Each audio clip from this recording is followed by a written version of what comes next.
Either way, on kickoff or kick return, it's the way to start the game. So you've got a return set up, and you're just looking. Are you just looking for a seam? Just looking for follow the blocks? What are you kind of looking at? Just like you said, we're looking for seams. We have a couple different returns, and depending on that return, I'll be following my off blocker and just looking for seams to go deep. What's the biggest factor in a good return? I mean, everyone might think it's just being fast. Is it the speed? Is it being shifty? What's the biggest factor in a good return? I'd say the biggest factor is everyone getting on their guy. You get one guy missing their block, and that can throw off the whole return. But once everyone's got their hands on somebody, then the blocks are easier to read, and then you can use speed or whatnot to get to where you need to.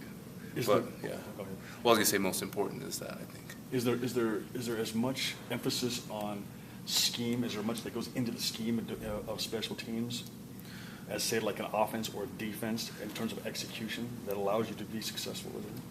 I think so, but most of all, like I said, we have like one of the best teams because we have our best guys out there. We don't have just anybody. We're recruiting people to come out and play on the kickoff return team.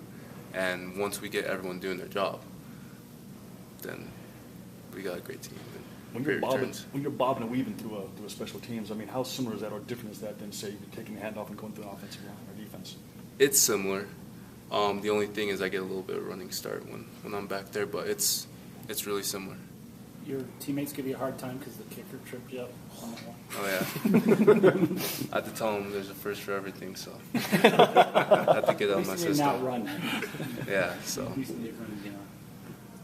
Did you think you were going to break that one? Because that might have gone. You know what? I thought I could, but looks like I got a little bit too confident on that one and got humbled a little bit. So.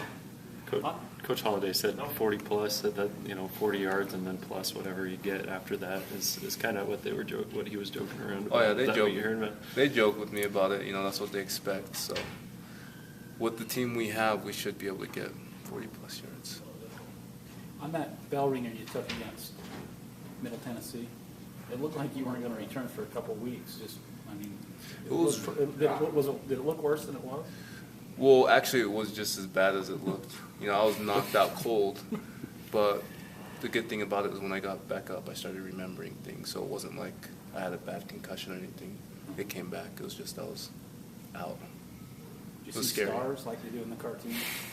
I was actually dreaming. I was sleeping. They said I was snoring out there. But it was scary. It was scary for sure to watch it and wake up from it because I didn't know what was going on for the first little bit, but everything did come back after that.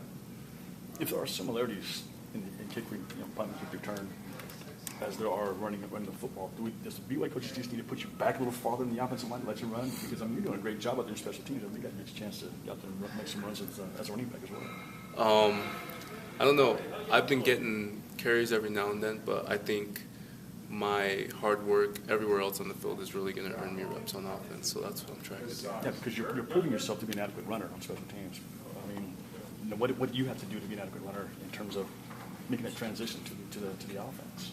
I think I just need to show the coaches mostly in practice that I'm going to work hard and be a trustworthy person to put out there. Did you return?